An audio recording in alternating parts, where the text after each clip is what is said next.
Hello दोस्तों, welcome to our channel smart अरे। Myself Rizwan Ahmad Ansari and this is the second lecture of matrices class 12 lecture 2। Topic name is matrices class 12। Okay. In the last class हम लोगों ने देखा था matrix का definition क्या है, मैट्रिक्स को कैसे डिफाइन करते हैं। यहाँ मैंने पहले ही बोर्ड पे जो है कुछ क्वेश्चन उससे रिलेटेड, मतलब मैट्रिक्स के डेफिनेशन से ही रिलेटेड मैंने जो है यहाँ पे 10 प्रॉब्लम अभी लिख दिया हूँ मैं। आप चाहें तो आप इस प्रॉब्लम्स का स्क्रीनशॉट ले सकते हैं। स्क्रीनशॉट इस प्रॉब्लम का ले लें ताकि कभी जो है प्रॉब्लम अगर मिट जाए तो मैं जो आज ये प्रॉब्लम डिस्कस करूँ तो आपको जो है कम से कम वहाँ स्क्रीनशॉट से देख सकें। ओके, चलिए देखिए, मुझे उम्मीद है आप स्क्रीनशॉट ले चुके होंगे या वीडियो पॉज करके आप चाहें तो प्रॉब्लम लिख सकते हैं। ठीक है, तो सबसे पहली बात कि अगर आप चैनल पे नए हैं तो चैनल को सब्सक्राइब करें। अगर वीडियो अच्छी लगे तो उसे लाइक करें और अपने फ्रेंड सर्कल में या अपने जूनियर सीनियर जो भी सेक्शन हो, जिनकी ये टॉपिक कमज़ोर है या जिनको ये पढ़नी है, उसे आप जम करके इसे शेयर करें। ठीक है, तो शुरू करते हैं पहली प्रॉब्लम से। मैंने लास्ट क्लास में मैं आपको डिस्कस किया था मैट्रिक्स के डेफिनेशन में कि मैट्रिक्स जो होता है वो रेक्टेंगुलर अरेंजमेंट होता है नंबर्स का। ठीक है, वो नंबर चाहे रियल नंबर हो या कॉम्प्लेक्स नंबर हो, या तो नंबर ही जरूरी नहीं है, किसी सिंबल का भी, जैसे ABCD कोई अल्फाबेटिकल ऑर्डर हम लोग लगा सकते हैं, मतलब सॉरी अल्फाबेटिकल ऑर्डर बोल रहा हूं, अल्फाबेट्स भी हम वहां यूज कर सकते हैं। यानी सिंबल हो या नंबर्स हो, उनका वो क्या है, रेक्टेंगुलर अरेंजमेंट होता है। अरे बात समझ में। अच्छा, एक चीज ध्यान में रखिएगा, जो ज्योमेट्री का हमारा स्क्वायर और मैट्रिक्स होता है वो और ये मैट्रिक्स दोनों अलग अलग चीजें हैं, क्योंकि ज्योमेट्री में है कि हम लोग स्क्वायर को रेक्टेंगल कह सकते हैं कब, ये आपको कंडीशन आपको मालूम होगा, ज्योमेट्री में आप पढ़े होंगे। ठीक है, लेकिन ये वाली चीज जो अलग है, ठीक है, इस चीज को आप ध्यान में रखिएगा। मैं लास्ट क्लास में आपको सिर्फ इसके कंस्ट्रक्शन, इसके रूप और इसके आकार के बेसिस पे बताया था कि देखिए इसको रेक्टेंगुलर इसलिए कहते हैं क्योंकि देखिए इसका शेप कुछ उस तरह से बनता हुआ, मतलब आप जो है कहते हैं ना एनालॉगस होना, उस चीज से आप कंपेयर कीजिए तो आपको पता चलेगा। ठीक है, तो खैर यहां देखें, जैसे हमारा फिजिक्स में ग्रेविटेशन पढ़े और अगर हम इलेक्ट्रोस्टैटिक्स पढ़े तो दोनों में देखिएगा जो न्यूटन्स लॉ ऑफ ग्रेविटेशन है और जो कूलम्ब्स लॉ ऑफ फोर्सेस है, तो कूलम्ब्स लॉ ऑफ फोर्स जो है उसके हिसाब से अगर देखिए तो दोनों जो कूलम्ब का नियम है और न्यूटन का जो नियम है वो आपको एनालॉगस दिखाई देंगे। आ रही बात समझ में, क्योंकि ये पॉइंट मास के लिए होता है और वो पॉइंट चार्ज के लिए होता है। तो जस्ट लाइक मैंने एनालॉगस दिखाया था आपको ज्योमेट्री में और इस मैट्रिक्स का, हालांकि ये दोनों बराबर नहीं होते, पहले मैं बता दे रहा हूं, है ना। तो उसमें मैंने बोला था कि रेक्टेंगुलर अरेंजमेंट में हम लोग कभी भी बड़ा ब्रैकेट जो है यानी स्क्वायर ब्रैकेट के अंदर जो है एलिमेंट्स को जो है प्लेस करते हैं। आ रही बात समझ में, एलिमेंट्स को हम लोग ऐसे प्लेस करेंगे। क्लियर है। जो हमारा लेटी हुई लाइन है उसको हम लोग रो कहते हैं। क्या बोलते हैं? रो। तो यहां देखो तो कितने लेटी हुई लाइन है, तो 3 है, यानी इसमें जो है 3 लाइन है ये, यानी कि ये क्या हो गया, 3 रो हो गए। और देखा तो जो खड़ी खड़ी लाइन है वो कितनी है, तो 3 है, तो कितने हो गए, कॉलम 3। तो इसमें जो है रो को अगर मैं R से दिखा दूं, कॉलम को 3 से C से दिखा दूं, तो ये दोनों कितने हैं, 3 हैं। तो हम क्या करते हैं ना, यहां मैट्रिक्स का ऑर्डर को लिखते हैं यहां पे। तो ये होता है ऑर्डर लिखने में M/N। M जो होता है नंबर ऑफ रोज है और N जो होता है नंबर ऑफ कॉलम्स है। ठीक है, मैं अभी तक टाइप ऑफ मैट्रिक्स आपको नहीं पढ़ाया हूं, है ना। मैट्रिक्स को हिंदी में आव्यूह कहते हैं और मैट्रिक्स का जो है प्लुरल फॉर्म जो होता है वो मैट्रिसेस होता है। ठीक है, तो मैं अभी आपको आव्यूह के प्रकार यानी मैट्रिक्स के टाइप को नहीं पढ़ाया हूं। ठीक है, छोटे टॉपिक पढ़ा करके मैं उस पर छोटी से छोटी प्रॉब्लम और कॉन्सेप्चुअल प्रॉब्लम करा करके जाऊंगा।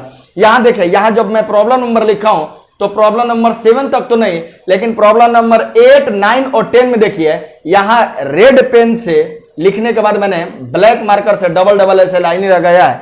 मतलब यह है कि ये थोड़ा प्रॉब्लम कॉन्सेप्चुअल है, ये अच्छी प्रॉब्लम है और इन सब में परमुटेशन एंड कॉम्बिनेशन का यूज करके आप इस प्रॉब्लम को आगे बढ़ेंगे। कॉम्बिनेशन तो नहीं, लेकिन परमुटेशन का यूज करके मैट्रिक्स में आप पढ़ेंगे कि परमुटेशन का यूज करके ये प्रॉब्लम कैसे बनेगा, वो चीज मैं आपको बताऊंगा। इसलिए मैं आपको छोटी प्रॉब्लम से लेकर के ग्रेजुअली इंक्रीज करते हुए बड़े प्रॉब्लम तक मैं गया हूं। ठीक है, तो ये मैट्रिक्स का डेफिनेशन आपको बताया था। जो लेटी हुई लाइन रहे उसको रो कहेंगे, जो खड़ी लाइन रहे उसको कॉलम कहेंगे। फिर मैं आपको यह भी बताया था कि A11 किसे कहेंगे, A12 किसे कहेंगे, A13, A21, A22, A23, A31, A32, A33, यह भी आपको बताया था। ठीक है, अरेंजमेंट वगैरह। तो ये एक आपका मैंने रिवाइज कर दिया, जो कि आई होप शायद 5 मिनट के लिए आपका ये रिवीजन होगा। ठीक है, तो आप एक बार इस प्रॉब्लम के कॉन्सेप्ट को समझे और बताएं कि क्या आप इसमें से कितना प्रॉब्लम कर सकते हैं। सोचिए आप, देखिए first problem, second problem, third, fourth, fifth problem तक जो है एनसीईआरटी का प्रॉब्लम है। मैं बोला भी था ना कि एनसीईआरटी भी लेकर के आऊंगा, बच्चों के साथ डिस्कस करूंगा मैं। तो ये 1 से लेकर के 5 तक प्रॉब्लम एनसीईआरटी का है, और ये 10th नंबर पे प्रॉब्लम जो है एनसीईआरटी है, एक्सरसाइज है 3.1। ठीक है, ये 3.1 का ये 10 नंबर क्वेश्चन है, और यहां पे भी मुझे लिखने में ये 10 नंबर पे मिला है। व्हाट अ कोइंसिडेंस, क्या इत्तेफाक है। अरे बात समझ में, तो जरा ध्यान दीजिए। चलिए पहले प्रॉब्लम की तरफ चलते हैं। प्रॉब्लम ये कहता है कि इन द मैट्रिक्स, ये मैट्रिक्स दिया हुआ है, अब इसमें पूछ रहा है then write the order of the matrix. Matrix का ऑर्डर बताइए। आप खुद सोचिए ऑर्डर क्या होता है।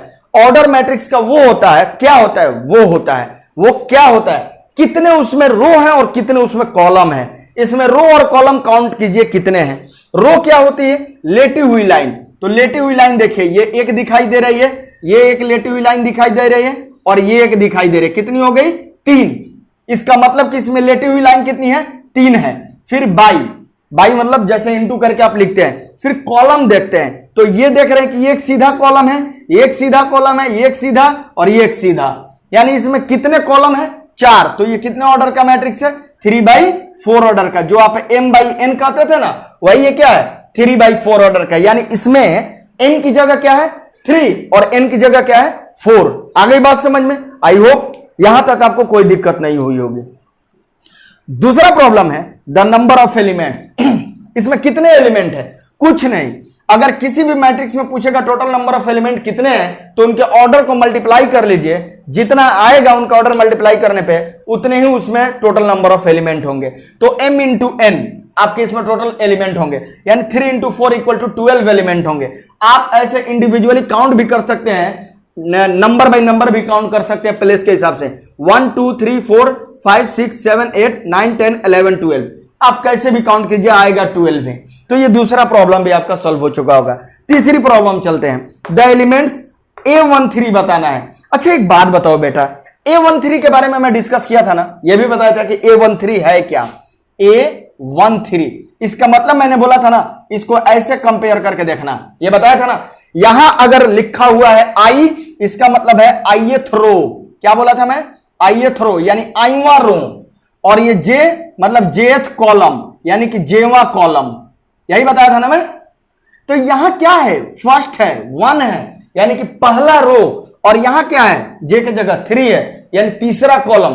पहले रो में चलना है और तीसरे कॉलम में चलना है। तो जरा चले, तो पहले रो में हमने चला और तीसरे कॉलम में चला, तो कौन सा एलिमेंट घिर रहा है, 19।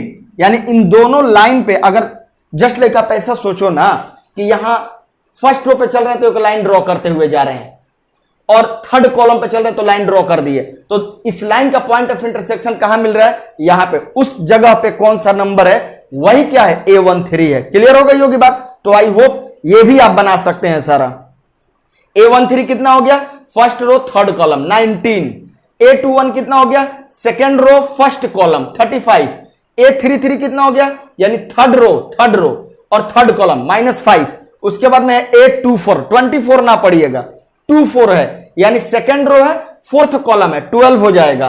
A23 second row third column 5/2 हो जाएगा। Problem has been solved. Clear है। तो ये मेरा पहला प्रॉब्लम था, ठीक है। अब मैं इसे मिटा देता हूं ताकि मुझे भी लिखने के लिए और ज्यादा जगह मिल जाएगा। ठीक है बेटा, यहां तक मुझे उम्मीद है कोई आपको दिक्कत नहीं हुई होगी, समझ में आ चुका होगा। ठीक है। दूसरा प्रॉब्लम कर है, if a matrix have 24 elements what are the possible orders it can have. कह रहे हैं कि अगर हमारे पास एक मैट्रिक्स है जिसके पास टोटल कितने एलिमेंट है, 24 एलिमेंट है, 24 एलिमेंट है। यानी एक मैट्रिक्स है उसमें एलिमेंट की अवयवों की संख्या कितनी है, 24 है, 24 है।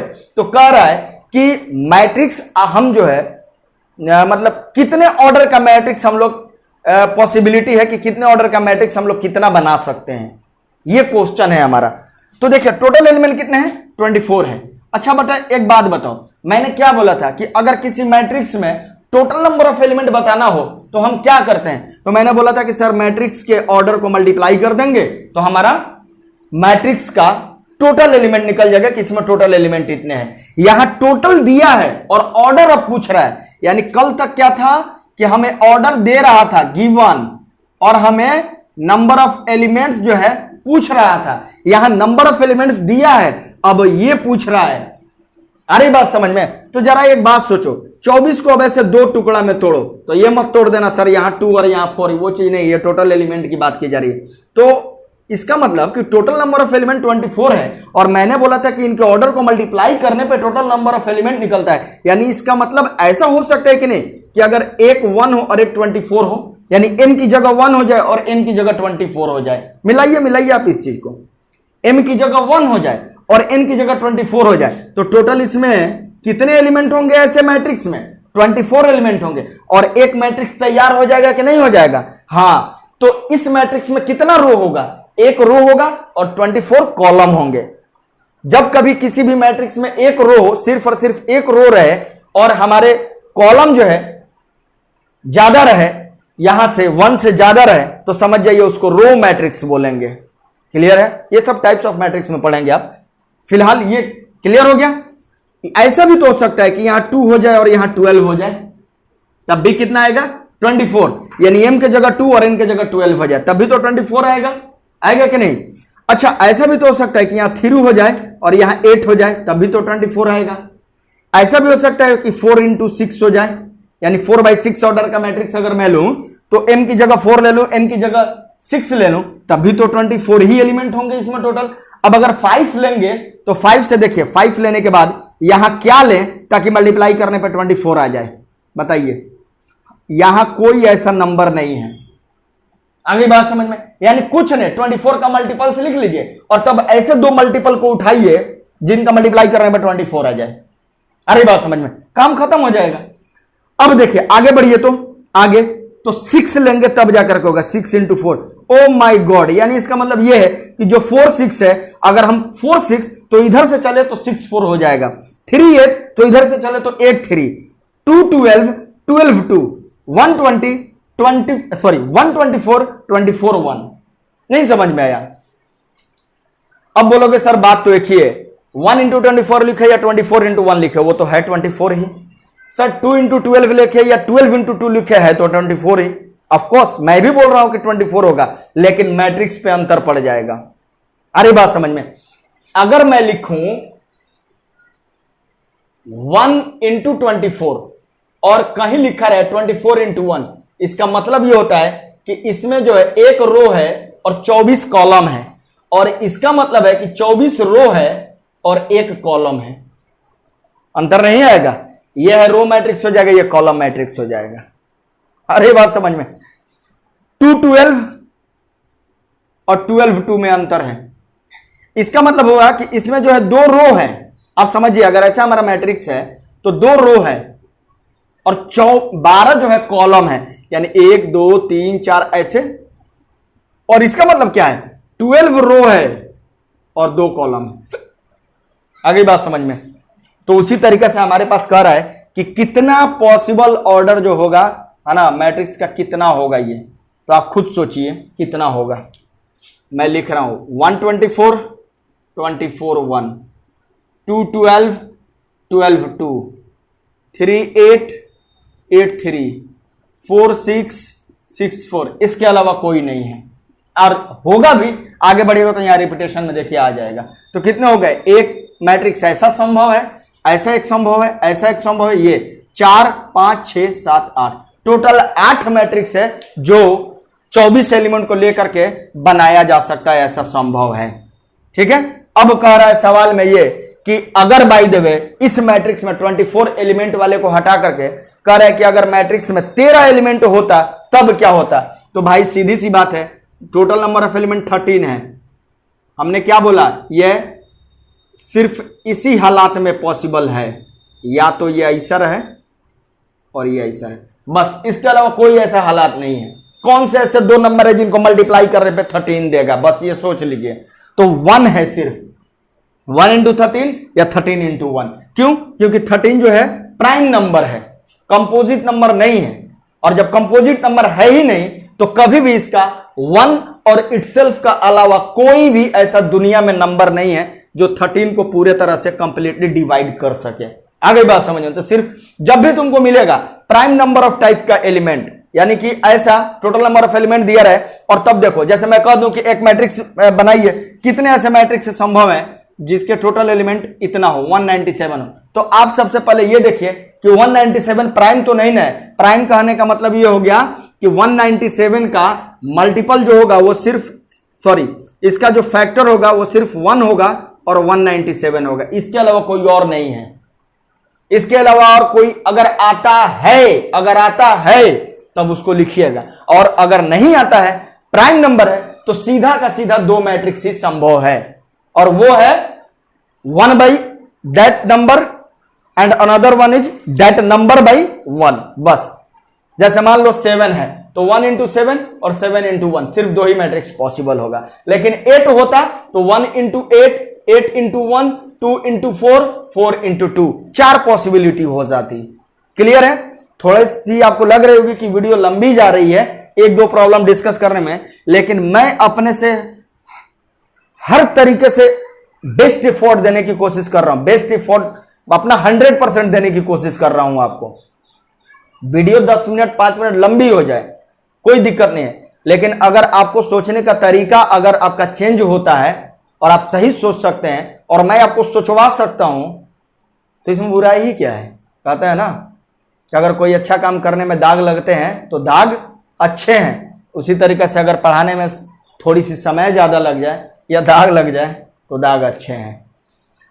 बढ़ते हैं नेक्स्ट प्रॉब्लम की तरफ। नेक्स्ट प्रॉब्लम भी 2 कॉपी जो है, सेकंड नंबर प्रॉब्लम है, और आई होप ये आपके लिए है, मैं जानबूझ करके लिख दिया हूं। 18 एलिमेंट है, क्या कर सकते हो मैं फटाफट बताता हूं। 118, 18 1, 29 92, 36 63, और कोई बताइए, और कोई ऐसा नंबर है जो कि 2 नंबर को मल्टीप्लाई करने पे 18 आ जाए? कोई ऐसा इस दुनिया में अब नंबर नहीं है ना, होल नंबर जिनको मल्टीप्लाई करने पे 18 आ जाए। तो कितने एलिमेंट होंगे देख लीजिए, 2 4 6 तरह का मैट्रिक्स पॉसिबल होगा, जो एक रो होगा 18 कॉलम हो, या 18 रो हो 1 कॉलम हो, 2 रो हो 9 कॉलम हो, 9 रोज हो 2 कॉलम्स हो, 3 रो हो 6 कॉलम्स हो, 6 रोज हो 3 कॉलम्स हो, यही पॉसिबिलिटी है, बाकी और तो कोई नहीं लगता है। ठीक है, और कोई नहीं है। क्लियर है? अब कह रहा है कि ये बताइए अगर इस मैट्रिक्स में टोटल 5 एलिमेंट रहेगा तो कितने मैट्रिक्स पॉसिबल है? तो 5 बताइए प्राइम नंबर है या कंपोजिट नंबर है? कंपोजिट नंबर उस नंबर को बोलेंगे जिस नंबर का फैक्टर 1 और इटसेल्फ के अलावा कुछ और भी होगा। प्राइम नंबर किसे कहेंगे? जो सिर्फ 1 या खुद से कटे, और कंपोजिट नंबर जो 1 या खुद को छोड़ करके बाकी और तीसरे से भी कटे, तो उसे कंपोजिट नंबर कहेंगे। आगे बात समझ में? तो जब भी अगर आपको प्राइम नंबर मिले तो इसके 2 ही तरह के पॉसिबिलिटी होगी मैट्रिक्स का, 1/5, 5/1, यानी 1 रो 5 कॉलम या 5 रो 1 कॉलम, बस यही मिलेगा। मुझे उम्मीद है ना कि ये प्रॉब्लम आपको याद तक हो गई होंगी ये प्रॉब्लम्स। ठीक है, चलिए नेक्स्ट प्रॉब्लम की तरफ हम लोग अपना कदम बढ़ाते हैं, नन्हे मुन्ने कदम अपने बढ़ाते हुए। अब ये मत सोचना कि सर मोबाइल लेकर के क्या कहीं जा करके देखना है का, चुप है बुड़बक। अभी देखो 4 नंबर प्रॉब्लम देखते हैं। Construct 2x2 matrix. अच्छा एक बात बताओ, ज्यादा पढ़ने की जरूरत नहीं, प्रॉब्लम को थोड़े थोड़े पढ़ो। 2x2 का मैट्रिक्स लेना है, मान लेते हैं यहां दिया भी हुआ है एक मैट्रिक्स लेना है 2x2 का। 2x2 का मतलब समझ रहे हो, कितने टोटल एलिमेंट होंगे? 4 एलिमेंट होंगे तो मैट्रिक्स सजाइए, 2 रोज 2 कॉलम्स। कुछ ना समझ में आए तो ऐसे डडीर तो खींच सकत है ना, डडीरवा तो खींच लेंगे। डडीरवा खींचने के बाद से ये जो इंटरसेक्शन पॉइंट है ना, ये जो इंटरसेक्शन पॉइंट दिख रहा है, यह नंबर फिट करना है, समझे? तब जाकर के यह बम मारोगे तो इसका जो है ना सॉल्यूशन निकल आएगा। समझ में आ रही है बात? देखो, यानी एक नंबर यहां प्लेस करना है, एक नंबर यहां प्लेस करना है, एक नंबर यहां प्लेस करना है, और एक नंबर यहां प्लेस करना है। क्लियर है यहां तक? तो जरा ध्यान दीजिएगा बेटा, यहां वाले को पोजिशनल हिसाब से क्या कहते हैं, यहां जो एलिमेंट होता है तो मैं बोलता हूं कि सर ये पहली रो है और ये पहली कॉलम है, तो इसको हम लोग A11 से दिखाएंगे। सर ये पहली रो दूसरी कॉलम, सर ये दूसरी रो पहली कॉलम, सर ये दूसरी रो दूसरी कॉलम।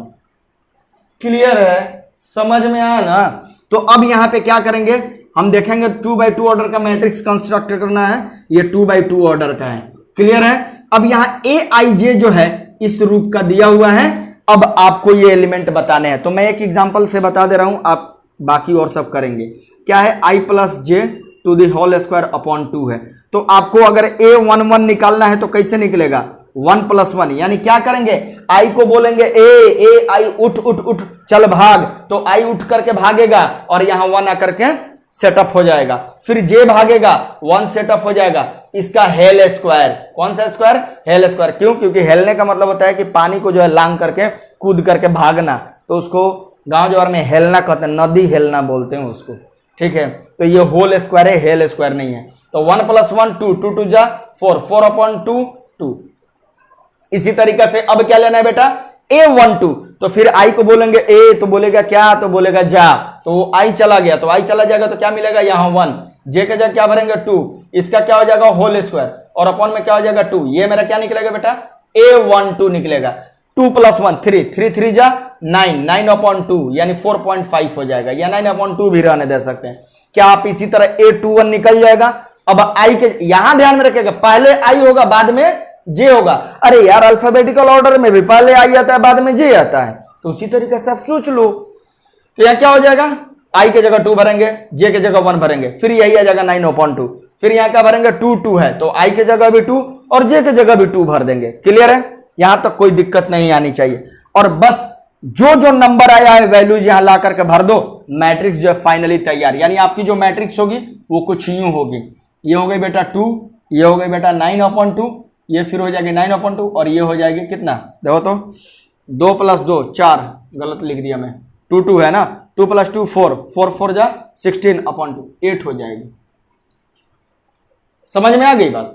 यहां तक तो कोई दिक्कत हो तो आप बताइए, हम बता भी कैसे सकते हैं, कोई नहीं है ना, कमेंट सेक्शन है, आप बता सकते हैं। ठीक है, 2 + 2 होल स्क्वायर 16 हो जाएगा, 16/2 8 हो जाएगा।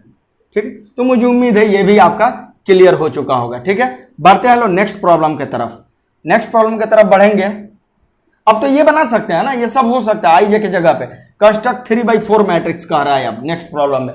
तो 3/4 मैट्रिक्स का मतलब समझ रहे हो बेटा, समझ रहे हो, समझ रहे हो हैं, वो समझ रहे हो नहीं, यहां ही समझ रहे हो। 3 रो मैंने ऐसा ले लिया, 4 कॉलम, बोलो बस ये लाइन जहां एक दूसरे को काट रहे हैं ना, समझ लो यही नंबर्स सिचुएट करने हैं, फिट करने हैं, बैठाने हैं। देख लो, सोच लो, समझ लो। इस ये नंबर का नाम क्या है, A11। ये क्या है, first row second column, first row third column, first row fourth column, second row first column, third row first column. आ गई ना बात पकड़ में? बस आई के जगह भरो, जे के जगह। अच्छा हाँ, यहां तो ये आ गया, Aij = ½ mod of 3i + j। एक मैं करके दिखा दे रहा हूं। अगर आपको A11 लेना है तो 1/2 - 3 × 1 + 1 ½ ये क्या जाएगा, -3 + 1, एक एक स्टेप में लिख रहा हूं, -3 + 1 यानी ये 3 रुपए कर्ज में है, 1 रुपए कमा करके लाया तो 2 रुपए और कर्ज में रहेगा। आ गई बात समझ में? अब यहां जरा ध्यान दीजिए, ½ × -2 का मॉडुलस क्या हो जाएगा 2, तो ये कैंसिल होकर के 1 आएगा। क्यों? क्योंकि ये एब्सोल्यूट वैल्यू बताता है, ये मॉडुलस का सिंबल है, इसे हम लोग मॉडुलस कहते हैं, या कहते हैं न्यूमेरिकल वैल्यू या एब्सोल्यूट वैल्यू।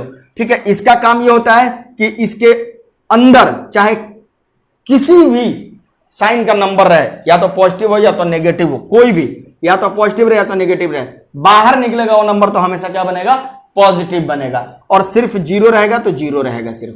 क्लियर है? तो ये चीज ध्यान में रखेगा। तो अगर हमारा पॉजिटिव है, अगर यहां +2 होता तो बाहर +2 निकलता, -2 है तब भी यहां बाहर में +2 ही निकलेगा। तो आई होप अब इससे आप बना सकते हैं नंबर्स का अरेंजमेंट करके। ठीक है, अब जरा देखिए 6 नंबर प्रॉब्लम है यही चीज, बस लिखने का तरीका बदल गया है। इस तरह के लिखने के तरीका को फंक्शन जब हम चैप्टर पढ़ेंगे तो फंक्शन चैप्टर में जब आप जाएंगे ना तो इस तरह के लिखने का तरीका को पीस वाइज डिफाइंड फंक्शन कहते हैं। अगर फंक्शन इसमें लिखा हुआ रहेगा तो क्या होगा, पीस वाइज डिफाइंड फंक्शन। जो कि देखिए क्या है, यहां लिखा हुआ है ए आई जे, यहां साफ करके लिख दे रहा हूं, आई इंटू जे है। कब लेना है, जब आई लेस देन जे हो। और यहां कह रहा है कि आई प्लस जे लेना है, एल्स मतलब जब आई जे से छोटा ना हो। इसका मतलब क्या निकल सकता है, एल्स का मीनिंग क्या निकल सकता है कि जब आई बराबर जे हो तब, या आई ग्रेटर देन जे हो तब। क्लियर है, यहां तो कोई दिक्कत है। कह रहा है कि आई जब जे से छोटा हो, इसका मतलब जैसे आपको कितने ऑर्डर का मैट्रिक्स करा, 5/2 ऑर्डर का, 5/2। ओ माय गॉड, इसका मतलब ऐसा हो गया ये मैट्रिक्स A11 5/2, 5 रो होगा 2 कॉलम होगा, A12 A21 A22 A31 A32 A41 A42 A51 A52। बोलो तो कितने रो हैं इसमें, 5, 1 2 3 4 5। कितने कॉलम हैं, 2। अब आपको ये वैल्यूज फाइंड आउट करनी है। तो जरा देखिए A11 निकालिए। A11 में देखिए अब हम कहां पे आई और जे रखें, कहां पे आई और जे रखें। तो सोचिए यहां पे देखिए आई की वैल्यू कितनी है 1, यहां से देखिए जे की वैल्यू कितनी है 1। तो कह रहा है ना कि जब आई की वैल्यू जे के वैल्यू से कम रहे तब इसमें भरना है। और एल्स का मतलब हो गया कि इसको छोड़ करके, यानी कि इसको छोड़ करके बाकी कोई भी रहे आई जे में रिलेशन, तब हमें ये लेना है। तो सोचिए यहां आई और जे अलग अलग है या इक्वल है, तो ये तो इक्वल दिख रहा है, इक्वल दिख रहा है। तो मतलब इसमें तो कभी आएगा नहीं, क्यों, क्योंकि 1 कभी 1 से छोटा होता है क्या, मैं खुद की ही लंबाई से छोटा हूं, मैं अपनी लंबाई से छोटा हूं। सुन के भी हंसी आएगी, ऐसे डरावना हंसी थोड़ी करना है। डरावनी हंसी से आप डर जाते हैं, लेकिन ये डरावने कॉन्सेप्ट आप अपने दिमाग में बैठाए रहते हैं। कुछ डरावना नहीं है, सब बकवास है। तो बताइए आई इक्वल टू जे इसमें आएगा, तो हमें क्या करना है, ये वाला कहानी लेना है, यानी 1 + 1 = 2। अब हमें लेना है A12 यानी आई की जगह कितनी है 1 और जे की जगह कितनी है 2। तो क्या अब बताइए 1 2 से छोटा होता है ना, इसका मतलब आई जे से छोटा है, आई जे से छोटा है, तो इस केस में हम भागेंगे। अब ए आई जे की जगह आई इंटू जे लेंगे, यानी ये कहानी अब हमारा 1 × 2 यानी 2 होगा। आ गई बात समझ में। अब यहां पे क्या लेना है A21। अब क्या देखें, आई जो है 2 है और जे कितना है 1 है, तो आई ज्यादा हो गया जे से। और ये कब लेना था, जब आई जे से कम हो। इसका मतलब ज्यादा वाला एल्स में आएगा, यानी इसको छोड़ करके कुछ और है तो इसमें चलेंगे। तो क्या हो जाएगा बेटा 2 + 1 3। इसी तरह A22 फिर दोनों बराबर हो गए, इसमें चलेंगे। A31 यानी आई ज्यादा हो गया जे कम हो गया, A31 आई इसी में आएगा जी। A32 यानी आई ज्यादा हो गया जे कम हो गया, इसी में रहेगा। A41 आई ज्यादा है, बाकी आप देख सकते हैं। अरे बस जब आई जे से कम रहे तभी ये लेना है बस। अब जो जो वैल्यू निकाले यहां भर दीजिए, निकल जाएगा आपका सॉल्यूशन। आज आपको प्रॉब्लम इसलिए मैं करा रहा हूं ताकि अगर हम शुरू से ही छोटे से छोटा प्रॉब्लम अगर करना नहीं सीखेंगे, अच्छे तरह से कॉन्सेप्ट नहीं सीखेंगे, देन आप जिंदगी में कुछ नहीं कर सकते हैं। मतलब पढ़ाई में मैं बोल तो ऐसा नहीं, वरना करने वाले तो चोरी भी करके डकैती भी कर करके बड़ा नाम कर ले रहे हैं आजकल। अरे बात समझ में, कहने का मतलब कि आप जो है ना, अगर कोई किसी कंपटीशन के चक्कर में लगे हैं तो आप, मुझे नहीं लगता है कि आप अच्छा कर पाएंगे अगर आपका डिटर्मिनेशन पावर, अगर आपका कॉन्सेप्ट अच्छा नहीं है तो। इसलिए वरना मुझे भी क्या फायदा है यहाँ आकर के 1 घंटा चिल्लाने का। वीडियो रिकॉर्ड करने के पहले 20 मिनट 25 मिनट पहले से यहाँ प्रॉब्लम्स लिखना, सजाना, इसको किस तरह का प्रॉब्लम का सिलेक्शन करना, इस टॉपिक से रिलेटेड कैसे ग्रेजुअली कॉन्सेप्ट इंक्रीज करते जाएगा, फिर अपने को भी किया जाता है। अगर सिर्फ सब्सक्राइबर और व्यूज के लिए बनाना था तो भोजपुरी गाना या हिंदी गाना या साउथ गाना यहाँ या फिल्म अपने चैनल पर डालना शुरू कर देता है, कोई और चैनल बना लेता। बात यहाँ सब्सक्राइबर्स और व्यूज की नहीं है, बात यह है कि ये जोश की है, एक पैशन की है, मतलब एक जुनून की है कि मुझे पढ़ाना है। मैं as an electrical engineer job छोड़ करके और मैं टीचिंग फील्ड में अपने पैशन से हूँ, इसलिए अगर भूखे भी रहा तो कभी ज़िंदगी में तकलीफ नहीं होगी कि हाँ मैंने अपना मनचाहा काम नहीं किया। तो ये मैं पैशन से हूँ टीचिंग में, और मेरे पास जो है मैं जरूर आपको देने की भरपूर कोशिश कर रहा हूँ। और फिर मैं ऐसे ही कोशिश करते रहूंगा, जितना नया कुछ सीखूंगा खुद से सीखूंगा, दुनिया से सीखूंगा, अपने सीनियर से सीखूं, जूनियर से सीखूं, किताबों से सीखूं, जहां कहीं से सीखूंगा आपके साथ मैं जरूर शेयर करूंगा, क्योंकि मेहनत करने से पीछे मैं भी नहीं हटने वाला। वरना सब्सक्राइबर्स और व्यूज के लिए सिर्फ बनाते रहता तो बहुत सारे भोजपुरी गाना पड़े हुए हैं, या फिर बहुत सारे बॉलीवुड हॉलीवुड के गाने पड़े हुए हैं, ठीक है। रही बात कॉपीराइट की, क्या व्यूज आते आते हैं उसके बाद डिलीट कर दो, बहुत सारे उसके भी ऑप्शन होते हैं, ठीक है। चलिए देखिए, आते हैं अपने पॉइंट पे। 7 नंबर प्रॉब्लम का सॉल्यूशन 7 नंबर में देखते हैं। कह रहा है कि in a matrix consisting of total elements as 12, total कितने एलिमेंट है? 12 एलिमेंट है। How many different orders of matrixes are possible? ये हो चुका है, हट, ये आप जो है आप कर सकते हैं। 1 12 12 1 2 6 6 2 3 4 4 3, बस हो गया, आ गई होगी बात समझ में आपको, ठीक है। अब देखिए 8 नंबर प्रॉब्लम, 9 नंबर और 10 नंबर, यहां से ये जो प्रॉब्लम है ये प्रॉब्लम्स बेस्ड ऑन परमुटेशन है, ये परमुटेशन मिक्स है, मिक्स्ड विद मैट्रिसेस। कह रहा है यूजिंग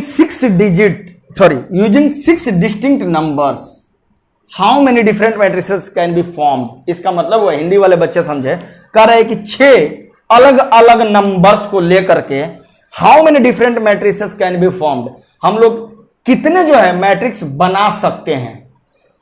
अब आप सोचिए, ये सब प्रॉब्लम कॉन्सेप्ट वाले हैं, ठीक है। आज ये प्रॉब्लम क्लास है, प्रॉब्लम लेक्चर है। इसके बाद जब मैं लेक्चर 3 में आऊंगा ना, तो उसमें मैं आपको टाइप्स ऑफ मैट्रिक्स वगैरह के बारे में पढ़ाऊंगा, फिर उस पर प्रॉब्लम कराऊंगा।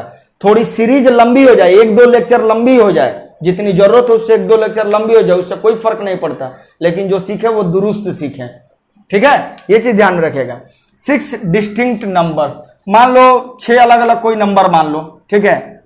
अगर 1 2 3 4 5 6 ऐसे मान लो, या A B C D E F, ठीक है। 6 अलग अलग नंबर्स ले लो या सिंबल्स ले लो उसके हिसाब से, क्योंकि वहां पे दिया नहीं है कि यही लेना है। हाउ मेनी डिफरेंट मैट्रिक्सेस, कितने मैट्रिक्स तुम तैयार कर सकते हो। तो एक बात बताओ, अगर मैं इसको ऐसे सजा दूं तो ये बताओ ये एक मैट्रिक्स हो गया कि नहीं हो गया? तो हो गया। ये कितने ऑर्डर का हो गया? 1/6। क्यों? क्योंकि इसमें टोटल कितने एलिमेंट थे? 6। मैट्रिक्स को ऑर्डर कैसे लिखते हैं? m/n, यानी इसका 2 टुकड़ा ऐसा कीजिए m और n, तो क्या हो जाएगा? एक तो 1/6, एक 6/1, एक 2/3, एक 3/2, और कोई है क्या? मुझे नहीं लगता है कि और कोई है। तो टोटल कितने मैट्रिक्स पॉसिबल है? 4 मैट्रिक्स ऐसे पॉसिबल है ऑर्डर के हिसाब से। बात समझिएगा, अभी कितने पॉसिबल है, कितने ऑर्डर पॉसिबल है, समझे। पॉसिबल ऑर्डर इसके कितना है? पॉसिबल ऑर्डर क्या हो जाएगा? 1/6, 6/1, 2/3, 3/2, बस, इसके अलावा और कोई नहीं होगा, ठीक है। तो बच्चा यहां लिख करके आ जाता है 4, ऑप्शन में दिया रहेगा ये कंपटीशन में, अगर तो 4 मार करके आ जाएगा, जो कि गलत हो जाएगा। ये टोटल कितने हो रहे हैं? 4 ऑर्डर्स, जो कि गलत हो जाएंगे। आ रही बात समझ में? जरा मुझे एक बात बताओ, अगर मैं यहां लिख दूं 1 2 3 4 5 6, एक मैट्रिक्स में ऐसे लिख दिया A, एक मैट्रिक्स B लिख रहा हूं 2 1 3 4 5 6, एक मैट्रिक्स में ऐसा लिख रहा हूं 2 3 1 4 5 6। ओ माय गॉड, ये क्या हो रहा है? आप बताइए, क्या मैट्रिक्स A और मैट्रिक्स B दोनों इक्वल है क्या? मैट्रिक्स A और मैट्रिक्स B, मैट्रिक्स C में, इन तीनों में नंबर ऑफ एलिमेंट्स इक्वल है, लेकिन ये मैट्रिक्स इक्वल नहीं है, क्योंकि इक्वल मैट्रिक्स का डेफिनेशन होता है कि कोरेस्पॉन्डिंग एलिमेंट जो है सेम होना चाहिए, इक्वल होना चाहिए। तो यहां 1 है A 1 1 पे, तो यहां भी 1 होना चाहिए, जो कि नहीं है। तो A और B दोनों अलग अलग मैट्रिक्स हैं, ये अलग अलग मैट्रिक्स है।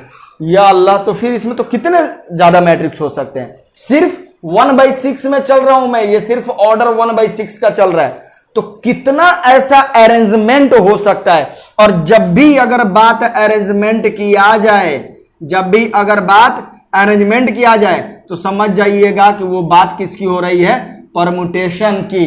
अरे बात समझ में, यानी अरेंजमेंट का ही क्वेश्चन में देखे तो समझिए परमुटेशन, ये ध्यान में रखिएगा ऐसा ही।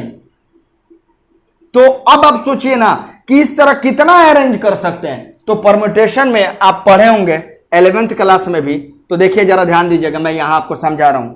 मैं इसलिए इस प्रॉब्लम पे ज्यादा मेहनत कर रहा हूं, सिर्फ एक प्रॉब्लम पे, ताकि 9th और 10th प्रॉब्लम दोनों जो है सिमिलर आपको दिखाई देंगे, तो समझ लो। क्योंकि ये सब प्रॉब्लम जो है अच्छे अच्छे बच्चों के कॉन्सेप्ट से भाग निकलता है। अच्छे अच्छे कहने जो बोर्ड वाले बच्चे हैं उनको सर ये कैसे हो गया, इसी हिसाब से आप सोचो। यहां बक्सा खाली था, यहां बक्सा खाली था, यहां बक्सा खाली था, यहां भी बक्सा खाली, यहां भी बक्सा खाली और यहां भी बक्सा खाली।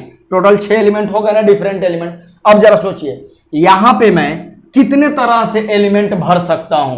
तो बोलिए कितना एलिमेंट था आपके पास, 1 2 3 4 5 6।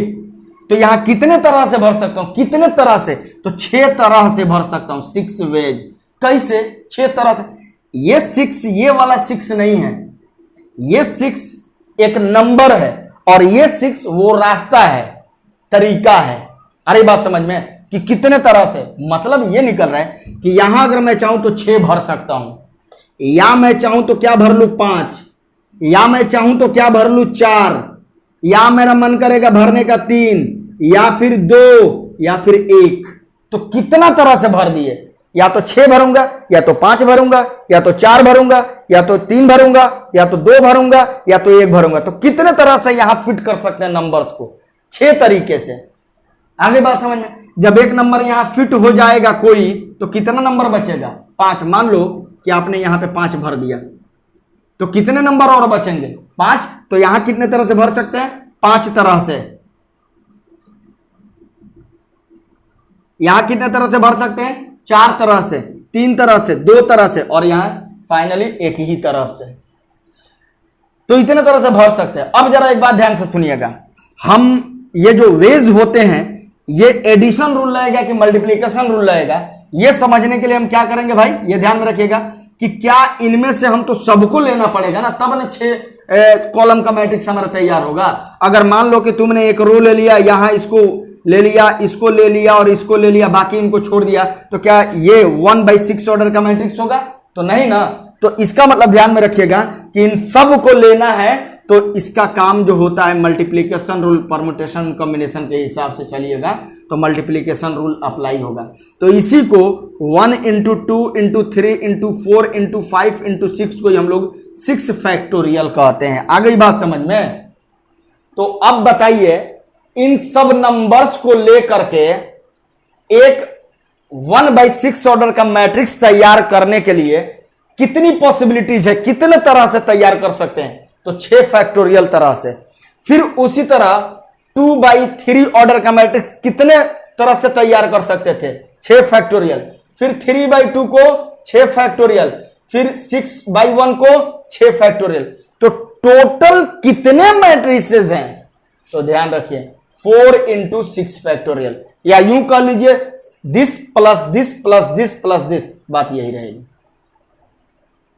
आई बात समझ में। तो ये चीज ध्यान में रखिएगा कितने तरह से आप इसको कर सकते हैं। इसका मतलब क्या हो जाएगा कि arrangement into total possible order, total possible matrices अगर बोलेगा, टोटल पॉसिबल मैट्रिसेस अगर बोलेगा तो क्या हो जाएगा, है ना, पॉसिबल ऑर्डर्स, पॉसिबल ऑर्डर्स, ठीक है, इनटू अरेंजमेंट्स, अरेंजमेंट्स यानी कितने पॉसिबल ऑर्डर्स हैं, 4। अरेंज कितने तरह से कर सकते हैं, 6 फैक्टोरियल, बात खत्म। ये फैक्टोरियल है, ऐसे लिखिए या फिर ऐसे लिखिए, बात एक ही है। तो उतने हमारे मैट्रिक्स बन सकते थे। क्लियर है।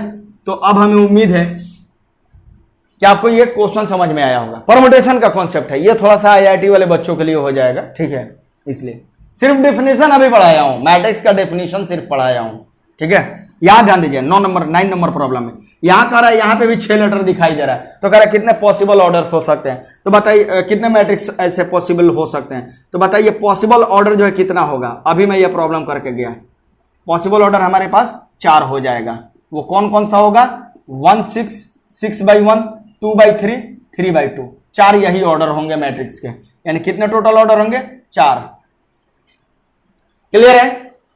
अब जरा ध्यान दीजिए, अरेंजमेंट पे आते हैं, अरेंजमेंट पे, इसका अरेंजमेंट पे आते हैं, अरेंजमेंट पे अरेंज कितने तरह से कर सकते हैं। तो अब जरा ध्यान दीजिएगा, जब भी अगर आप परम्यूटेशन कॉम्बिनेशन पढ़े होंगे, अगर इनको अरेंज करना होता है तो देखिए टोटल हम लोग काउंट करते हैं अलग अलग कितने एलिमेंट है। तो कितने हैं, 1 2 3 4 5 6 एलिमेंट है ना, तो 6 फैक्टोरियल लिख लेंगे और उसके बाद जो एलिमेंट जितना बार रिपीट करते रहेगा ना उतना फैक्टोरियल से डिवाइड करते जाएंगे। यानी एक कितना बार रिपीट हुआ है, 3 बार, 1 2 3, तो यहां क्या करेंगे 3 फैक्टोरियल से डिवाइड कर देंगे।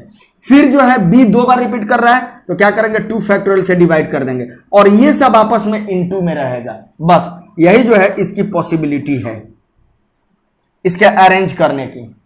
आगे बात समझ में, ये चीज ध्यान में रखा है, जितना बार वो रिपीट करते रहेगा। क्यों? क्योंकि अगर बाय द वे 6 ऑर्डर अगर हमें लेना है और अगर मैं ऐसे ले लूं ए बी बी सी, बताइए ये कितने ऑर्डर का मैट्रिक्स है? बोलिए। अच्छा बोलेंगे कैसे आप, हमें सुनाई भी नहीं देगा। 1/6 ऑर्डर का, ठीक है, दिख रहा है ना। अब जरा मैं क्या करूं कि इसको यहां ला देता हूं और इसको यहां लेकर के चला जाता हूं, तो ये यहां आएगा तो ए और ये यहां आएगा तो ए बी बी सी। तो जैसा आप पिछले प्रॉब्लम में किए थे उसके हिसाब से ये तो अलग अलग होगा, लेकिन यहां देखिए क्या ये रियली में अलग अलग है क्या? नहीं है ना, नहीं है ना, तो ये दोनों सेम है। तो जाहिर सी बात है पिछले वाले प्रॉब्लम का तुलना में इसमें कम होना चाहिए मैट्रिक्स। तो यही देखिए जब डिवाइड करेंगे इससे तो जाहिर सी बात है कम ही आएगा। पिछले वाले हमारे 6 फैक्टोरियल कितना होगा, 6 5 4 3 2 1, कर लो मल्टीप्लाई, 6 5 30, चौके 120, तिहाई 360, दूना 720। अब यहां क्या कर रहा है, कितना होगा 720 और 3 का फैक्टोरियल तोड़िएगा तो 3 × 2 6 2, देख लीजिए कितना जाएगा, 6 दूना 12, 12 6 72, 60 होगा। अरे बात समझ में? तो यानी पिछले वाले प्रॉब्लम का आंसर तो था वो 720 × 4 था और इस प्रॉब्लम का आंसर जो होगा वो 60 × 4 हो जाएगा। आ गई बात समझ में? तो उससे जाहिर सी बात है कम हुआ कि नहीं हुआ? तो क्यों कम हुआ? क्योंकि इस ए को यहां लाइए चाहिए, इसको यहां लाइए चाहिए, इसको यहां ले जाइए चाहिए, इसको यहां ले जाइए, सब सिमिलर दिखाई देंगे। लेकिन वहां क्या था, वो सब डिफरेंट एलिमेंट थे। तो डिफरेंट एलिमेंट के ऑर्डर उलटने से हमारा उसका अरेंजमेंट उलट जा रहा था। आगे बात समझ में? तो यही डिफरेंस है इन दोनों क्वेश्चन में, ये ध्यान में रखिएगा। क्लियर है? तो आई होप यहां तक आपको समझ में आ गया होगा। टोटल क्या हो जाएगा, पॉसिबल मैट्रिक्स ये हो गया। एक मैट्रिक्स को मतलब किसी एक ऑर्डर को अरेंज करने का तरीका।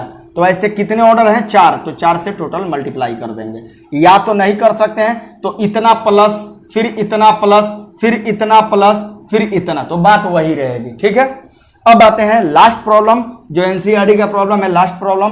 ठीक है, 10 नंबर। उसके बाद से ये वीडियो यहीं तक आज रहेगी, फिर मिलेंगे आपसे हम नेक्स्ट लेक्चर में। ठीक है, 10 नंबर प्रॉब्लम को देखिए, सिंपल सा क्वेश्चन है। कह रहा है how many the number of all possible matrices of order 3/3 with etch entry 0 और 1। कह रहा है कि एक मैट्रिक्स लेना है, एक मैट्रिक्स लेना है ए जो 3/3 ऑर्डर का हो। अब यहां ऑर्डर फिक्स कर दिया है कितना ही चाहिए, एलिमेंट नंबर ऑफ एलिमेंट नहीं दिया है, अब यहां ऑर्डर दे दिया कितना ही चाहिए। और कह रहा है कि इसकी एंट्री यानी ये जो 3/3 में तो एलिमेंट यही ना रहेगा जी, जरा ध्यान दो तो, देखो तो ये खाली डब्बा मैं बना रहा हूं, यही टोटल कितने एलिमेंट होंगे, टोटल एलिमेंट कितने होंगे, टोटल एलिमेंट्स 9 होंगे। तो यहां जो एंट्री मारेगा ना एलिमेंट, जो नंबर भी एंट्री मारेगा उसी को लिखा है कि एंट्री कैसी होगी, या तो 0 लेनी है या तो 1 लेनी है। तो आप खुद सोचो यहां कितने तरह से बैठा सकते हैं नंबर को। तो या तो 0 ले लीजिए और ना तो 1 रखिए, आपकी मर्जी। तो कितने तरह से यहां फिट कर सकते हैं, तो 2 वेज, 2 तरह से। उसी तरह यहां एंट्री किसकी होगी, यहां क्या लिखें, 2 लिखे, 3 लिखे, 4 लिखे, क्या लिखे ना, क्वेश्चन कर रहा है या तो 0 लेना है या तो 1 लेना है। तो फिर यहां कितने तरह से बैठेगा, 2 तरह से। फिर यहां भी 2 तरह से, 2 तरह से, 2 तरह से, 2 तरह से, 2 तरह से, 2 तरह से। यानी यहां भी या तो 0 होगा या तो 1 होगा, या तो 0 होगा या तो 1 होगा। यानी एक मैट्रिक्स ऐसा हो जाएगा 0 0 0 0 0 0 0 0 0। एक मैट्रिक्स ऐसा हो जाएगा 0 0 0 0 0 0 0 0 1। एक मैट्रिक्स ऐसा हो जाएगा 1 0 0 0 0 0 0 0 1। कितने ऐसे हो सकते हैं ना, वही मैं बोल रहा हूं कि या तो यहां 0 होगा या तो 1 होगा, या तो 0 होगा या तो 1 होगा। तो कितने तरह से यहां भर सकते हैं, ना तो 0 भरेंगे ना तो 1, तो दो मेरे पास ऑप्शन है ना कि यहां 2 भर सकते हैं, चाहे 0 चाहे 1। तो उसी तरह यहां भी, उसी तरह यहां भी। तो ये टोटल इसमें कितने तरह से भर सकते हैं, तो यहां 2 तरह 2 तरह 2 तरह। तो अब आप सोचिए कि ये 9 एलिमेंट को लेंगे तब ना 3x3 ऑर्डर मैट्रिक्स होगा कायम। ऐसा तो नहीं कि या तो इसको ले ले या तो इसको ले ले या तो इसको ले ले, ऐसा तो केस नहीं है, ऐसा केस नहीं है ना। या तो इसको ले ले और इनको छोड़ दे, या तो इन दोनों को ले ले उसको छोड़ दे, ऐसा नहीं। लेना है तो सबको लेना है, और जब सबको लेते हैं तब जॉब मेरा कंप्लीट हो तो वहां परम्यूटेशन एंड कॉम्बिनेशन आपको अलाउ करता है कि आप मल्टीप्लीकेशन रूल लगाएंगे। तो अब बताइए 2 को कितना बार गुणा करेंगे, देखिए 2 को कितना बार गुणा करेंगे, 1 2 3 4 5 6 7 8 9। आगे बात समझ में, तो 2 गुणे 2 गुणे 2 गुणे 2 गुणे 2 गुणे 2 गुणे 2 कितने, तो 1 2 3 4 5 6 7 8 9, कितना हो जाएगा 2 to the power 9। 2 to the power 9 आप देखिए कितना हो जाएगा 512। तो टोटल हमारे कितने इसमें होंगे 512 होंगे।